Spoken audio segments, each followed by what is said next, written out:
para para Gus, para Yai, para Ning dan teman-teman Diulang sekalian. lagi salamnya Kak, baru record barusan. Oh, ya. Assalamualaikum warahmatullahi wabarakatuh. Eh, Selamat malam dan salam kenal teman-teman. Eh, yang saya hormati para Ning, para Gus, para Asatidz dan para teman-teman sekalian. Eh, Izinkanlah saya ikut belajar dalam kesempatan kali ini. Em, ya, sebenarnya ini sudah lama sekali di apa namanya di mention sama Kak Fadli di apa ya diminta untuk ikut belajar membaca di sini. Tetapi ya saya masih belum eh, pede untuk membaca. Tapi kemudian ditanyain-tanyain terus gitu ya. Saya kira setelah saya menjawab nanti itu udah nggak dihubungi lagi, tapi ternyata masih terus dihubungi. Artinya saya memang harus dipaksa untuk membaca. Dan terima kasih kesempatannya. Eh, ya, kemarin saya juga sempat bilang ke beliau, Pak Fadli, untuk hanya membatasi bacaan ini pada chapter 1 ya. Jadi saya nanti akan fokus ke bagian awal untuk menggambarkan buku ini dan juga chapter 1. Kenapa? Karena sesuai dengan eh, flyer atau pamflet yang sudah disebar teman-teman itu kan buku ini menjelaskan tentang bagaimana tubuh apa namanya berfungsi sebagai sarana pengetahuan ya, mendapatkan pengetahuan atau sarana proses transmisi dan transformasi gitu ya. Kalau kita memahami biasanya kita memahami living Quran kita gitu. Nah, eh, ini kemudian fokusnya lebih banyak ada di chapter 1. Nah, jadi ini yang saya tampilkan ini di bagian awal, where menjelaskan tentang dua, dua poin penting ini. Yang pertama tentang epistemologi, apa sebenarnya mengetahui itu. Terus kemudian yang kedua juga kemudian eh, proses mengetahui, proses mendapatkan pengetahuan ini melalui tubuh yang didisiplinkan, itu kemudian juga menjelaskan tentang sejarah. Dan ini juga dijelaskan oleh Ware sendiri dalam beberapa presentasi-presentasinya. Nah, salah satunya saya cantumkan link di situ. Teman-teman nanti bisa simak sendiri bagaimana Ware menjelaskan buku ini. Di antaranya di awal-awal Ware menyitir dua poin ini, dua poin penting ini. Nah, kenapa epistemologi ini? Karena Ware menjelaskan bahwa orang atau selama ini studi Islam itu selalu dikaitkan dengan em, teks gitu ya. Jadi studi Islam kita itu sebagian besar itu berasal dari teks. Orang pengen tahu Islam itu melalui teks gitu ya. Nah, Ware menjelaskan bahwa sebenarnya tubuh ini juga mempunyai peran penting untuk menjelaskan tentang bagaimana Islam itu diterjemahkan, dipahami, dan juga kemudian diaktualisasikan dalam kehidupan sehari-hari. Makanya dia bilang di situ Islamic knowledge is embodied knowledge.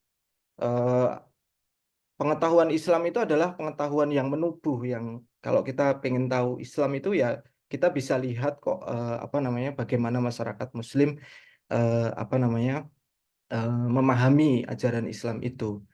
Ini juga yang kemudian nanti eh, nggak tahu salah atau benar pembacaan saya kalau kita baca eh, The Idea of an Anthropology of Islamnya Talal Asad itu atau tradisi diskusi what is traditionnya Talal Asad, kita jadi semakin paham gitu ya bagaimana atau kenapa Talal Asad itu mengkritik para antropolog yang mengatakan yang membagi Islam itu masyarakat Muslim itu ke dalam tradisi besar, tradisi kecil gitu ya. Kalau tradisi besar itu bagi masyarakat perkotaan yang dekat dengan kekuasaan, kemudian melek literasi gitu ya.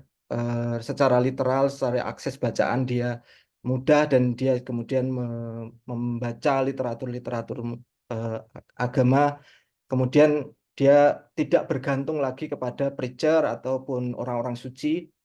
Nah, itu dikategorikan sebagai tradisi besar. Salah satu tokohnya ya Ernest Gellner gitu. Itu dikritik sama Talal Asad. Kalau tradisi kecil itu tradisi pedesaan yang dia jauh dari literasi dan kemudian dia sangat bergantung kepada orang-orang suci atau preacher yang mengajarkan Islam.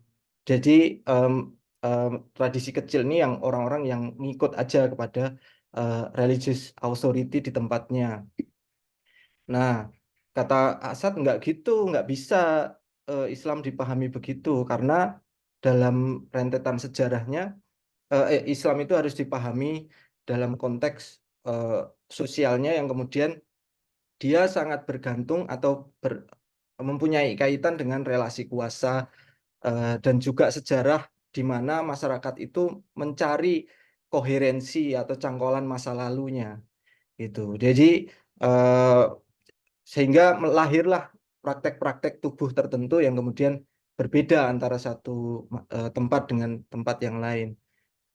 Jadi membaca ini, membaca apa namanya, where itu ya ada sangat terkait dengan tradisi diskursifnya Asad.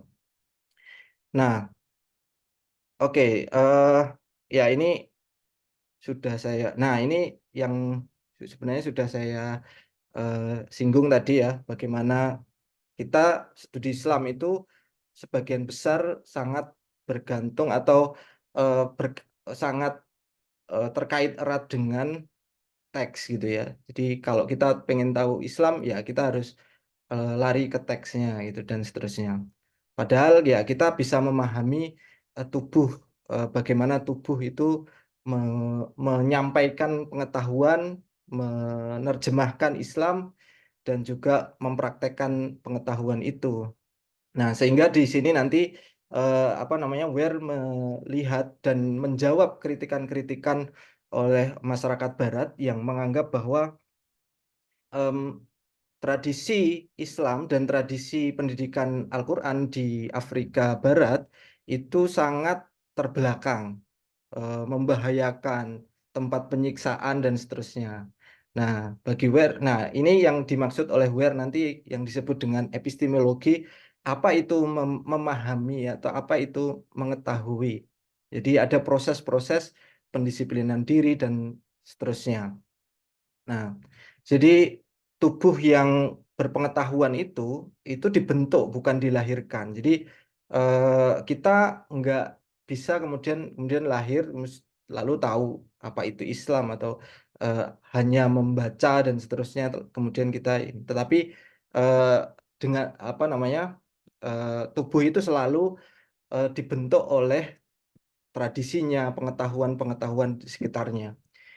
Belakangan saya apa namanya mengamati dan ikut beberapa apa namanya pengajian-pengajian kelompok-kelompok Salafi ya. Kemudian saya mengamati bagaimana mereka membaca Al-Quran, gaya membaca Al-Qurannya, kemudian nada yang di apa namanya yang digunakan, termasuk azannya, terus kemudian kenapa imam-imam di masjid-masjid besar itu rata-rata pengen seperti imam-imam di Masjidil Haram. Ini sebenarnya secara tubuh bisa dilihat atau bisa dimaknai bagaimana globalisasi itu kemudian mempengaruhi pengetahuan seseorang sehingga dia membaca Al-Qur'annya seperti itu gitu. Padahal kalau kita belajar Al-Qur'an itu rasa-rasanya tidak banyak orang yang mengajarkan oh gaya cara bacanya nadanya harus seperti ini. Kemudian lagunya itu harus seperti ini, intonasinya nadanya harus seperti ini. Tapi sebagian besar mereka itu kemudian mempelajari sendiri dari proses mendengar, kemudian melihat bagaimana sekarang Masjidil Haram kan sudah live YouTube misalnya ya, live bagaimana melihat tayangan-tayangan Imam Masjidil Haram itu membaca Al-Quran dan seterusnya. Nah, ini sebenarnya kalau dulu Pak Rofik itu pernah menjelaskan tentang fonologi ya, bagaimana orang Jawa itu membaca ain itu dengan ngalamin gitu ya. Tapi eh, itu rasanya kalau kita ikut sholat di masjid-masjid besar itu sudah gayanya tidak banyak yang kemudian atau ini khusus di imam masjid-masjid yang kemudian imamnya itu diseleksi dibayar ya. Itu biasanya eh, apa menggunakan nada-nada atau cara baca yang sefasih mungkin gitu. Nah, di itu kalau jadi tubuh itu penting untuk kemudian melihat hal-hal yang seperti itu. Jadi dari perspektif ini kita bisa memahami apa namanya bagaimana Islam itu diterjemahkan, dipraktekkan oleh masyarakat Muslim. Nah, eh, buku ini juga berkaitan dengan embodiment gitu ya. Eh kal sebelum kajian sebelumnya sebelum WIR ini sebenarnya ada dilakukan oleh Helen Boyle. Dia meneliti di 3 negara di Nigeria, Maroko dan di Yaman. Eh, jadi dia menjelaskan bahwa bagaimana embodiment itu dan juga apa namanya embodiment itu adalah proses apa yang berkaitan dengan tubuh dan kemudian ini berusaha untuk memasukkan sesuatu yang lain yang kemudian kadang-kadang itu tidak dipahami oleh tubuh itu. Misalnya menghafal Al-Quran bagi anak-anak kecil yang di Maroko itu dan di sebagian Afrika, di Nigeria juga begitu, kata Boyle, em, menjadi satu tradisi penting, menjadi sekolah pertama bagi siswa-siswa di sana, anak-anak kecil ini usia 5-6 tahun itu kalau tidak menghafal Al-Quran itu malu gitu. Dan ini menjadi satu tradisi yang terus dilakukan dan meskipun ada gempuran-gempuran apa pendidikan Barat ya, eh, itu tradisi apa namanya pembelajaran Al-Quran ini menjadi satu pendidikan yang paling awal karena bagi sebagian orang tua dan masyarakat di sana dari hasil wawancaranya Boyle itu menjelaskan bahwa ini menjadi landasan kalau orang atau anak-anak itu bisa menghafalkan Al-Quran di usia dini maka ketika dia nanti diberi pengetahuan-pengetahuan lain itu akan semakin mudah. Ini nanti juga kita akan refleksikan bagaimana pendidikan Al-Quran di Indonesia gitu ya, yang sekarang ini semakin banyak sekali lembaga-lembaga pendidikan Al-Quran, sekolah-sekolah Quran mulai tumbuh dan banyak sekolah-sekolah yang kemudian membuat program tahfidz itu. Nah, apakah ingin meniru apa namanya orang orang-orang di apa di dalam masyarakat Muslim mayoritas yang lain atau seperti apa? Nah, ini yang kemudian pengen saya cari juga gitu ya dalam proses disertasi saya. Oke, tapi saya melihatnya dari aspek yang lain. Oke, nah buku ini juga bercerita tentang em, bagaimana atau kenapa Afrika, kenapa orang kulit putih. Jadi Weir menjelaskan bahwa em, ada satu hadis gitu ya, perkataan Nabi yang kemudian menjelaskan tentang tirulah orang-orang berkulit hitam gitu. Karena di antara mereka ada 3 pemimpin atau penguasa dari para penghuni surga. Contohnya nanti ada Lukman Sang Bijak, kemudian Negus atau Kaisar Abisina, dan juga Bilal Sang Muadzin. Nah, di buku ini Weir menjelaskan kalau Nabi saja itu menjelaskan tentang apa namanya, menjelaskan orang kulit hitam, menggarisbawahi orang-orang kulit hitam sebagai proses pengetahuan gitu ya, atau sebagai satu pengetahuan yang kemudian perlu untuk diikuti, diamati gitu ya. Kenapa umat apa namanya sarjana Muslim tidak kemudian melakukan itu atau kenapa kajian-kajian tentang Afrika Barat itu masih minim dilakukan katanya.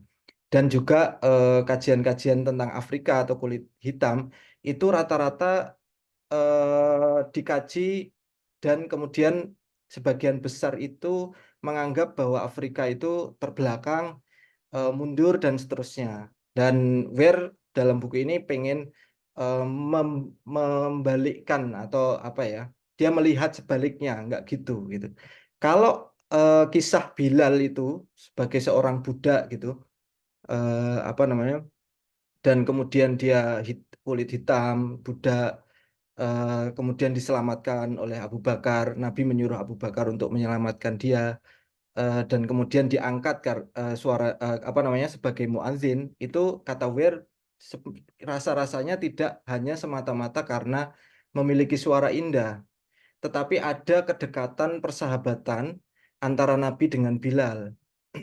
Nah, jadi nggak hanya semata-mata karena eh, apa namanya eh, suaranya indah gitu ya, tetapi ada kedekatan tertentu antara persahabatan tertentu antara Nabi dengan Bilal yang kemudian juga ditambah keteguhan hati atau keimanan dari Bilal itu sendiri. Nah, dari riwayat ini kemudian Weir ingin menegaskan bahwa konteks Afrika dan orang-orang kulit hitam itu penting untuk dikaji, dan kemudian dia mengaitkan eh, apa namanya Islam di Afrika.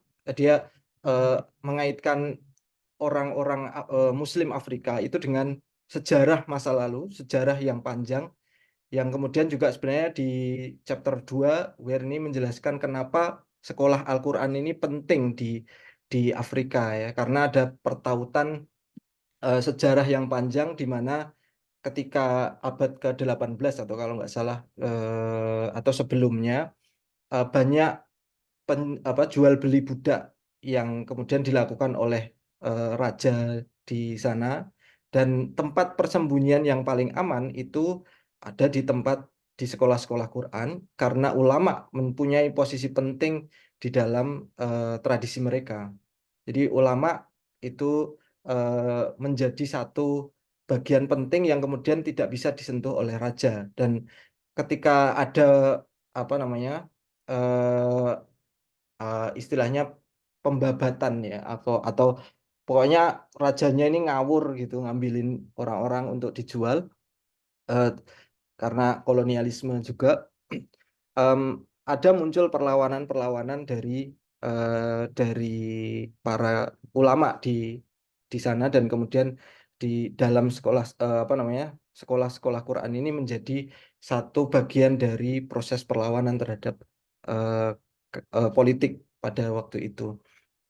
Nah, jadi tapi kita mungkin malam ini saya tidak akan banyak bicara itu. Nanti kita akan fokus di chapter 1 aja yang bicara tentang bagaimana disiplin-disiplin tubuh. Oke. eh nah, dari dari di bagian ini juga sebenarnya Weir berusaha menjawab tuduhan-tuduhan orang Barat tentang masyarakat Afrika ya, yang terbelakang dan seterusnya, dan berusaha untuk memahami mereka.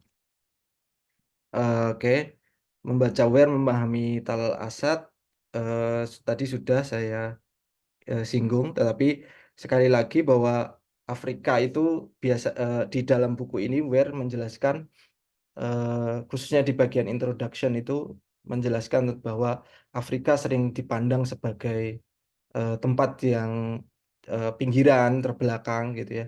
Sekolah Al-Quran itu dianggap sebagai tempat yang kejam, mundur, membahayakan karena ada penyiksaan-penyiksaan tertentu yang dilakukan di dalamnya dan seterusnya. Oke, nah kita masuk ke sini. Eh, Mungkin eh, saya tidak akan panjang-panjang ya, tidak akan panjang-panjang ya. Nanti kita lebih ke banyak diskusi aja. Yang pertama tentang di chapter ini, eh, judulnya Education, Embodiment, and Epistemology. Teman-teman bisa lihat ke bukunya. Dan em, di setiap chapternya, dan ini juga dijelaskan Weir di bagian awal ya, di setiap chapternya itu ada dijelaskan atau diawali dengan potongan-potongan hadis atau perkataan Nabi.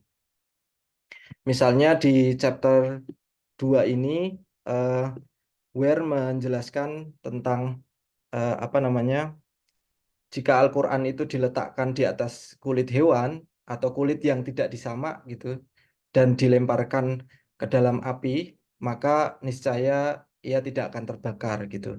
Dan ini yang kemudian apa, digunakan untuk menjelaskan kenapa anak-anak di sekolah Quran di Afrika itu kemudian em, dididik dengan keras gitu ya, dididik dengan keras dan kemudian em, eh, karena proses-proses itu dilakukan sebagai bagian dari pendidikan.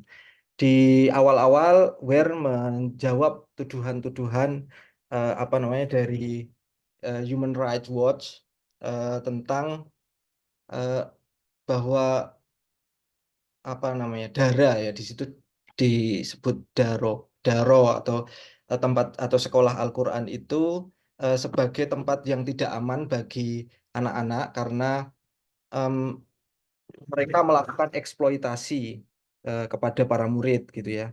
Di eh, Human Rights Watch ini atau di situ disingkat HRW.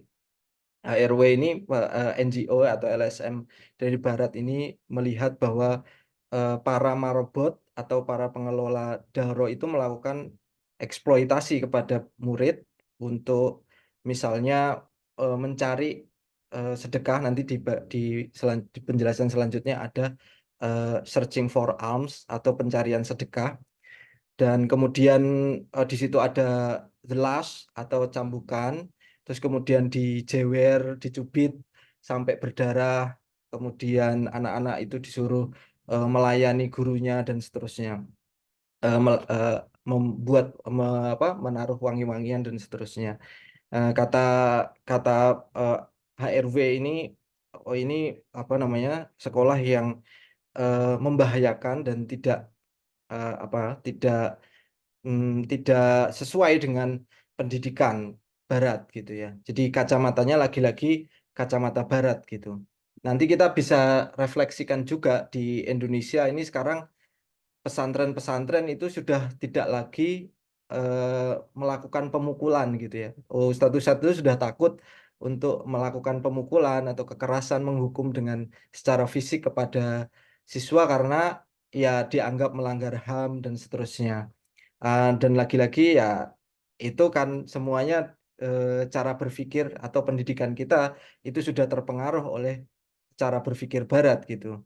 Nah, jadi em, kemarin saya wawancara juga ke salah satu apa namanya direktur ya sebuah lembaga pendidikan. Dia mengatakan sudah berhenti, tidak lagi melakukan kekerasan, tetapi dia mengeluhkan siswa-siswanya, santri-santrinya yang kemudian secara kualitas menurun drastis gitu ya. Jadi karena dia diperingatkan untuk tidak keras karena ini melanggar HAM dan seterusnya, daripada nanti ada protes-protes, kemudian dilaporkan dan seterusnya. Nah, ini juga kemudian menjadi satu persoalan tersendiri gitu. Nah, tapi di Afrika di buku ini Weir melihat bahwa itu, dia melihat sebaliknya. Dia justru mengkritik para eh, LSM atau ya orang-orang Barat yang melihat sekolah Quran di sana itu sebagai sesuatu yang membahayakan. Sebaliknya, Ware dalam hal ini dia melihat bahwa atau memahami bahwa ini bagian dari eh, disiplin tubuh yang kemudian dilakukan untuk sebagai penjinakan ego gitu ya. Kemudian bagaimana seseorang itu eh, menjadi Al-Quran yang berjalan atau the walking Quran itu ya mengikuti Nabi Muhammad ketika mendapatkan wahyu gitu. Karena proses mendapatkan wahyu itu didapat dengan cara yang keras, mendengar seperti mendengar lonceng yang kemudian suara apa kesakitan, dan kemudian juga di awal-awal mendapatkan wahyu Nabi menggigil kedinginan dan seterusnya. Nah, narasi-narasi cerita-cerita ini kemudian dijadikan dasar untuk kemudian eh, sekolah-sekolah Quran itu menerapkan proses pendidikan Al-Quran yang keras bagi siswa itu untuk menyiapkan mereka sebagai Al-Quran yang berjalan. Jadi pantas gitu sebagai Al-Quran yang berjalan itu kalau keras itu pantas gitu. Gitu. Jadi ya tidak hanya sekedar menghafal tapi juga ada proses-proses penubuhan pengetahuan yang kemudian sebenarnya ini kan narasi masa lalu gitu ya. Jadi kata Tal Asad sebenarnya umat Islam itu eh, pengen atau ingin mencari koherensi, ingin meniru praktek-prakteknya itu ingin ada cantolannya untuk pada masa lalu. Nah, nanti tergantung dari siapa yang apa namanya pengetahuan itu didapat. Nah, oke.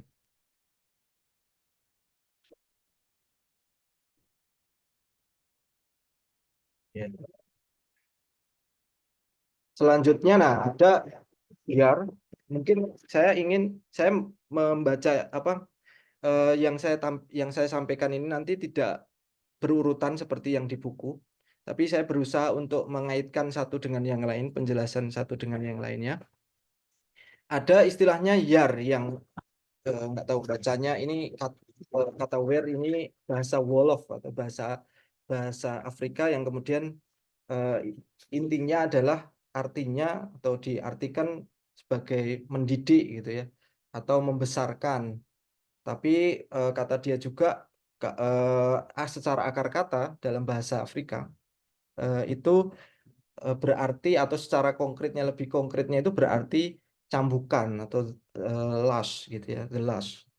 Em, nah, ini di lihat ini adalah proses bagaimana em, seseorang itu dididik dengan cara yang keras.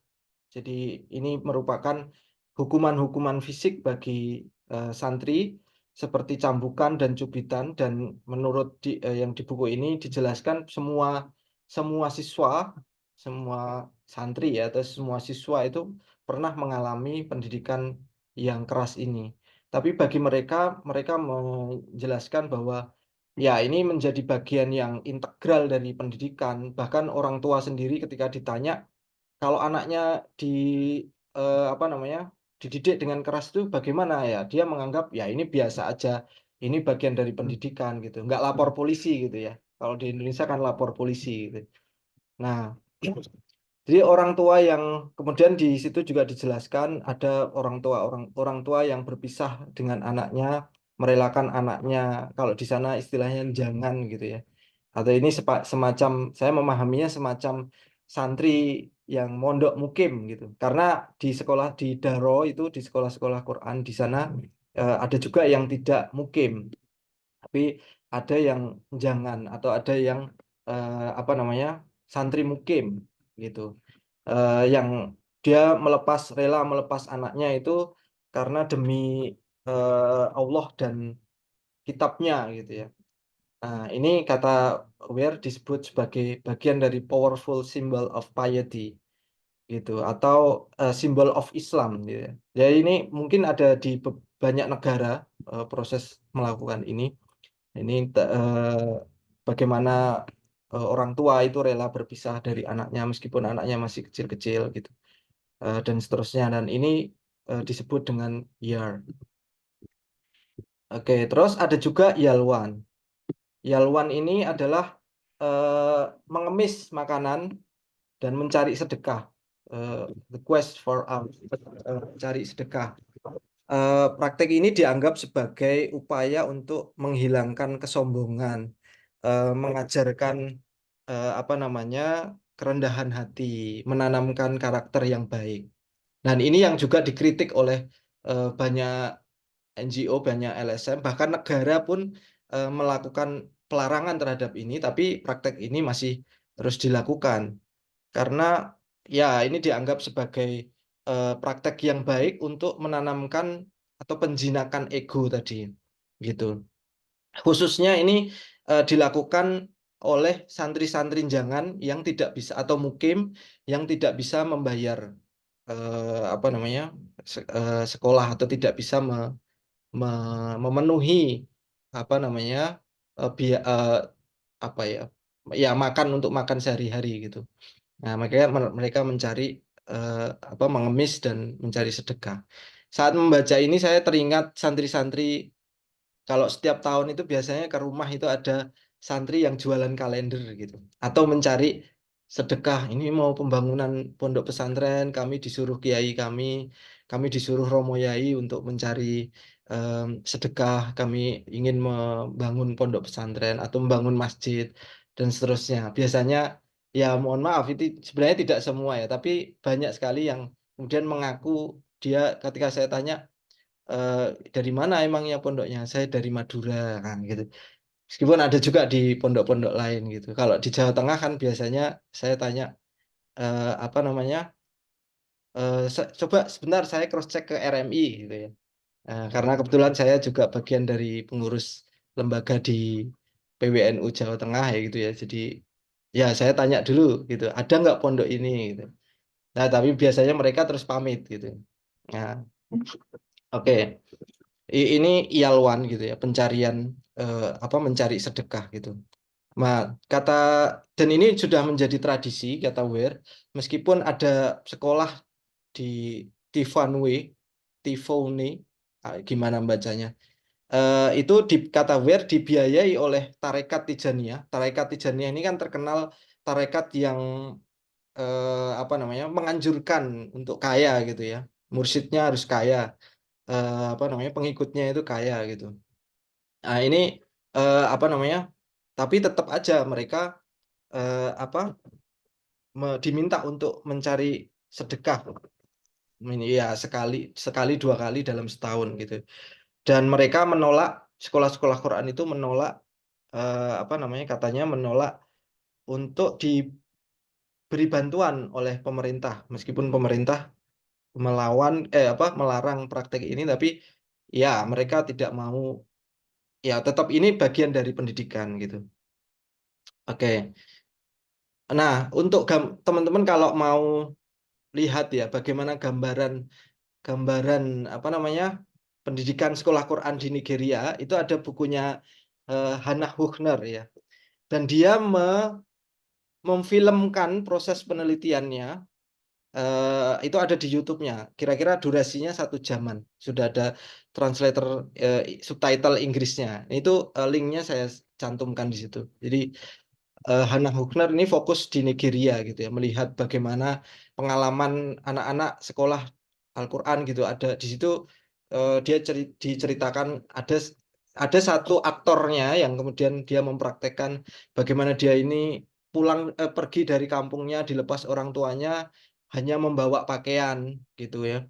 Terus kemudian dia harus bekerja menjadi menjadi rewang pembantu di tempat orang kaya dan kemudian dia kalau pagi nyapu terus kemudian sorenya dia membaca Al-Quran menulis dan seterusnya. Nah ini selengkapnya bisa dilihat sendiri filmnya di, link ini ya. Eh, atau silakan nanti ketik aja Hannah Hübner gitu. Judulnya Dunia Jui-Jui. Jui-Jui Dunia atau Dunia Jui-Jui saya agak lupa. Nah, itu Jui-Jui Dunia gitu ya. Nah, itu Hannah Hübner. Risetnya hampir sama tentang sekolah Quran di Nigeria. Oke, itu Yalwan gitu ya, pencarian sedekah. Nah, terus kemudian eh, kita juga akan terkaget-kaget gitu ya. Ya, saya sih yang kaget ya, teman-teman mungkin nggak kaget ya. Apa namanya? Bagaimana ada proses drinking the Quran. Drinking the Quran ini kalau di filmnya Hannah Hübner tadi ada eh, apa namanya? eh, memang anak-anak itu belajarnya membawa papan terus kemudian atau alwah ya papan gitu itu ditulis kemudian dibaca yang sekarang yang belakangan viral itu kan ada anak-anak Afrika berkulit hitam itu membaca surat Maryam itu ya Qala ini nah itu kan viral ya di Reels Instagram itu nah itu gambarannya kayak gitu itu jadi ada kayak syutingan bagaimana anak-anak itu menulis di papan papannya kayak gini. Terus kemudian itu kalau sudah selesai ditulis dan dihafal, itu papannya itu akan disiram dengan air, dihapus dengan air, dan airnya ditadai dengan apa baskom gitu. Kemudian airnya diminum. Nah, di praktek meminum serapan tinta yang digunakan untuk menuliskan ayat-ayat Al-Quran, kemudian diminum. Ini kata Ware sebagai bagian dari proses embodiment, gitu ya, menubuhkan sesuatu yang mereka tulis dan kemudian di apa namanya diminum, dimasukkan ke dalam tubuh. Nah, ini kata where em, sudah terjadi atau ini ada sanatnya. Melakukan ini tuh ada sanatnya. Nah, jadi ini bagian dari kekuatan apa namanya spiritual. Seorang penghafal Al-Quran harus melakukan itu dan juga kata dia eh, ada apa namanya waktu-waktu tertentu atau kondisi-kondisi tertentu atau kasus-kasus tertentu cara ini digunakan untuk anu, me- mengobati anak yang sakit atau siswa yang sakit. Nah, di apa drinking the Quran. Kalau dulu pas kita kecil nggak tahu ya. eh, ke- saya ya yang waktu kecil itu biasanya disuruh sebelum memulai eh, saya masih ingat di sebelum ngaji itu disuruh meminum bakaran dari Al-Quran. Apa Al-Quran dibakar terus kemudian diminum atau di bagian-bagian tertentu Allah atau apa itu dibakar terus kemudian dicelupkan di air nah lalu diminum. Ada juga yang kemudian setelah dibakar itu disuruh mengunyah untuk ditelan. Kayak gitu-gitu ya. Ternyata ada juga sanatnya di apa namanya di buku ini ada sanatnya gitu. Oke. Em, nah, tapi bagi em, ada beberapa orang yang kemudian melihat proses ini tuh sebagai jimat ya, penggunaan jimat ya di yang sudah lazim dilakukan di sub-Sahara Afrika gitu. Atau kata Weir di sini disebut sebagai Afrikanisasi Islam gitu. Melihatnya ini dari sebagian dari praktek masyarakat atau tradisi di Afrika gitu, bukan tradisi Islam. Nah, tapi bagi Ware ini eh, praktek ini sama tuanya dengan pengetahuan Islam sendiri di Afrika karena ada sanad itu tadi gitu ya. Jadi ada rentetan sanad itu tadi. Dan ini dilanjutkan em, apa penjelasannya dalam eh, The Sweets of the Quran part 2. Jadi di chapter 1 itu ada penjelasan The Sweetness of the Quran, ada part 1, ada part 2. Di part 2 itu dia menjelaskan lanjutan dari Drinking the Quran ini bahwa ini bagian dari transformasi diskursif yang kemudian em, apa namanya menjadi populer praktis gitu ya kata Aware yang kemudian ada juga atau oh dia mengutip Jonathan Berkey yang kemudian dia meneliti Mesir bagaimana praktek-praktek ini dilakukan dan penggunaan eh, apa namanya Al-Quran sebagai obat ini. Ada juga Katrina Wilson itu yang menulis tentang embodying the Quran itu dia melihat di beberapa negara ada yang menggunakan ada yang air kemudian dibacain Al-Quran dan kemudian diminum dan seterusnya. Nah, kalau di sini dia disebutkan kekuatan Al-Fatihah itu misalnya digunakan untuk memohon keberkahan tertentu sebelum memulai usaha dan seterusnya. Ini bagian dari apa namanya sesuatu yang manis dari Al-Quran. Jadi kata Ware tidak sebenarnya praktek-praktek ini tidak semuanya menyakitkan gitu, tapi ada yang manis-manis gitu ya. Ada yang manis dari Al-Quran, dari proses-proses yang mungkin bagi orang Barat ini menyakitkan, tapi bagi mereka ini sesuatu yang manis gitu ya. Nah, kemudian misalnya penggunaan ayat-ayat seperti basmalah gitu ya, itu dijilat atau dimakan gitu. Al-alaq itu ditulis kemudian dimakan, itu membantu hafalan gitu ya. Jadi teman-teman yang menghafal ini bisa mencoba gitu. Ya, ini apa namanya, bagian dari the sweetest of the Quran gitu. Jadi Al-Quran itu ada manis-manisnya kok enggak. Jadi proses eh, apa yang dilakukan di dalam tradisi sekolah Quran itu di Afrika itu ada manis-manisnya juga gitu. Nah, ada yang lebih mengejutkan lagi dari situ adalah penjelasan pada bagian blood and ink. Eh, apa namanya, meminum darah orang suci nanti, meminum darah, meminum tinta, dan meminum air suci. Nanti teman-teman mungkin jadi ingat Walid ya, film Walid gitu ya. Ah, ini ya mungkin cara berpikir Barat kemudian membuat film Walid itu untuk kritik gitu ya.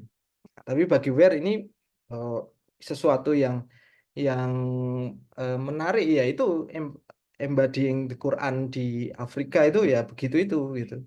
Epistemologinya begitu, kita harus memahaminya dan kemudian berusaha untuk memahami bahwa oh ya itu ada cangkolannya, ada sanatnya, dan ini menjelaskan bahwa praktek yang dilakukan sekarang ini ada koherensinya dengan masa lalu.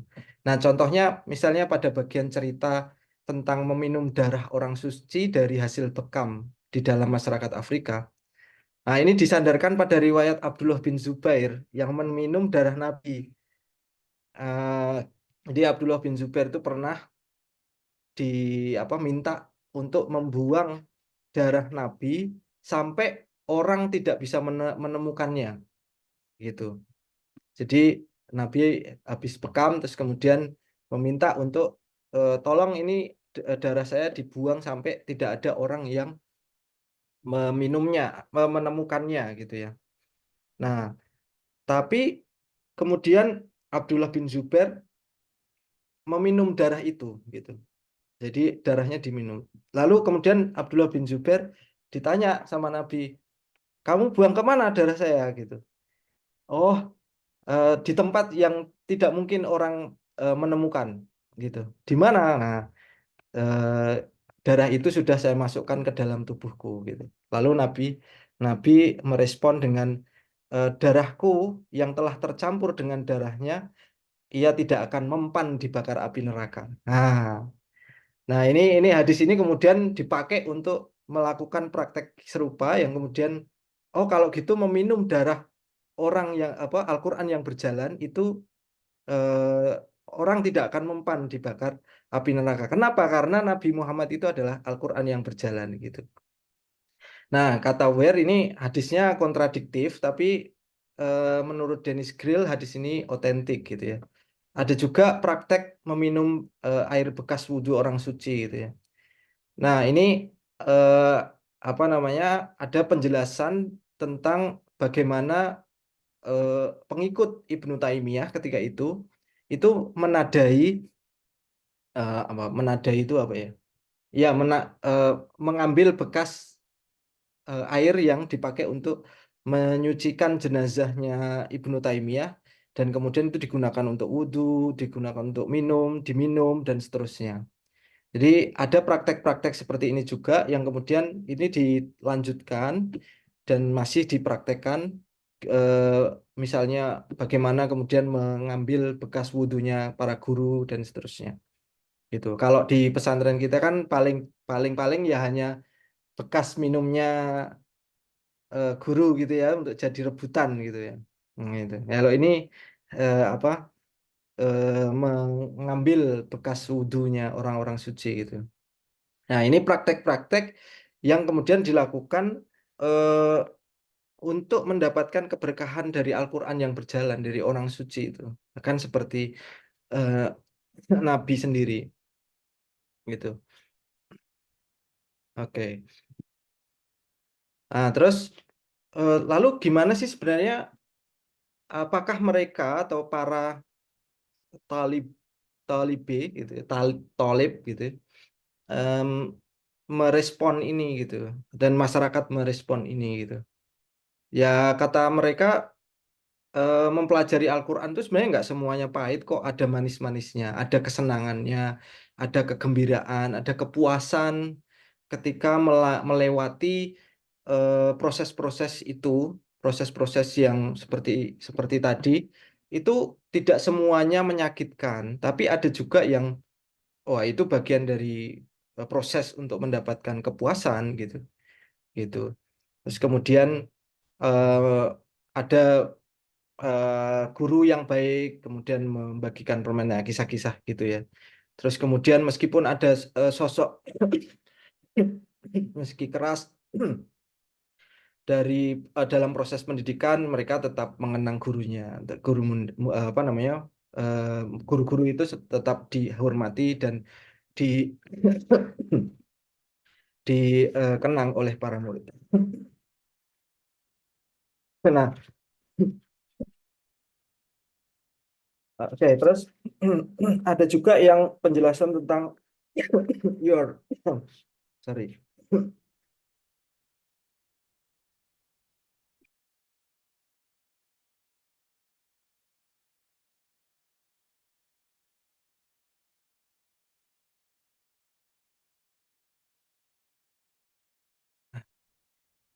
sorry, batuk dulu.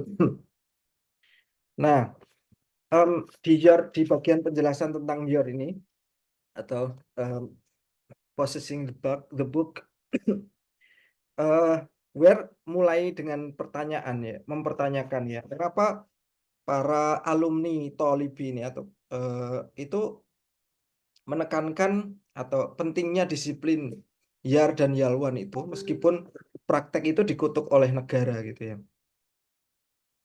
Dan mengapa para guru itu tidak membutuhkan dana dari eh, Yalwan, eh, bersikeras bahwa murid-murid harus mencari sedekah gitu ya. Jadi mereka tidak mau menerima dana, tapi bersikeras bahwa murid-murid harus harus apa pergi untuk mencari sedekah gitu. Jawabannya adalah bahwa tubuh seorang anak yang rapuh itu seperti bejana yang harus disiapkan untuk menerima firman Tuhan gitu. Jadi prosesnya bagaimana? Prosesnya dengan kelaparan, kehausan, kelelahan, rasa sakit fisik gitu ya. Semuanya itu bagian dari sarana tubuh untuk menghasilkan moralitas, emosional, dan spiritual. Jadi memang ya praktek-praktek itu harus dilakukan untuk kemudian membentuk apa namanya, the walking Quran, eh, Al-Quran yang berjalan, sebagaimana eh, Nabi Muhammad menerima apa, menerima wahyu. Kemudian ada satu lagi yang menurut saya penting, tapi belum sempat saya tuliskan di apa namanya, di PowerPoint, itu soal ini. Em, eh, it is only ink on the paper, yang apa namanya, pendekatan yang kemudian menyamakan teks dengan tubuh gitu ya. Dan di sini ada penjelasan tentang bagaimana Imam Al-Ghazali dulu itu ada penjelasan tentang kisah Imam Al-Ghazali yang pernah bertemu dengan perampok dan kemudian buku-bukunya dirampas. Dan sejak saat itu Al-Ghazali berusaha untuk meletakkan ilmu itu eh, apa namanya, di dalam kepalanya gitu ya, tidak ditubuhkan gitu ya, tidak lagi kemudian hanya sekedar ditulis. Jadi di pesantren kan kita diajarkan gitu, al ilmu fisudur la fisutur gitu ya, ilmu itu di dalam dada, bukan apa yang ditulis di dalam kertas gitu ya, atau yang bergantung pada pena gitu ya. Jadi eh, ya ajaran-ajaran di pesantren dulu kemudian kita jadi ingat bahwa oh itu sebenarnya proses embodying knowledge gitu ya, atau ya bagaimana proses menubuhkan pengetahuan ke dalam siswa-siswa itu ya. Jadi al ilmu itu fisudur la fisutur gitu, tidak yang tertulis gitu ya. Dan itu bagi Ware yang disebut dengan apa namanya, pengetahuan itu, epistemologi itu, ya begitu itu, apa, mengetahui itu ya seperti itu, sesuatu yang kemudian menubuh di dalam tubuh seseorang. Jadi dia menyamakan teks itu teks itu sama dengan tubuh. Tubuh itu ya apa namanya Al-Qur'an yang berjalan itu ya seperti itu. Dan di bagian awal-awal di bagian introduction dia menjelaskan yang sebenarnya tidak hanya Al-Qur'an tetapi tafsir yang berjalan gitu ya. Apa namanya?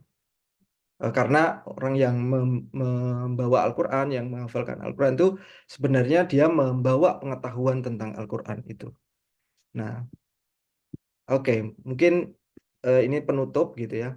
Jadi saya ingin em, mungkin ini menjadi satu jawaban ketika kita bertanya mengapa Al-Qur'an masih dihafal saat ini gitu ya. Di saat ya kita bisa membaca Al-Qur'an melalui gadget, ya Al-Qur'an sudah dicetak di mana-mana. Tapi kenapa Al-Qur'an masih dihafal ya karena itu pengetahuan Islam yang terus tertransmisikan. Dan sejauh ini kajian-kajian tentang pesantren tahfidz gitu misalnya, itu kalau dibaca dengan Living Quran itu biasanya dibaca dengan resepsi apa gitu. Nah, gitu. Jadi pertanyaan teoritisnya menurut saya ya kita masih akan setia dengan model-model resepsi itu ketika kita bicara Living Quran atau kita mau memasukkan ya embodiment dan seterusnya itu dalam kacamata kita untuk membincangkan tentang Living Quran. Oke, saya kira itu kurang lebihnya mohon maaf. Waktu saya kembalikan ke Kak Fadli. Assalamualaikum warahmatullahi wabarakatuh.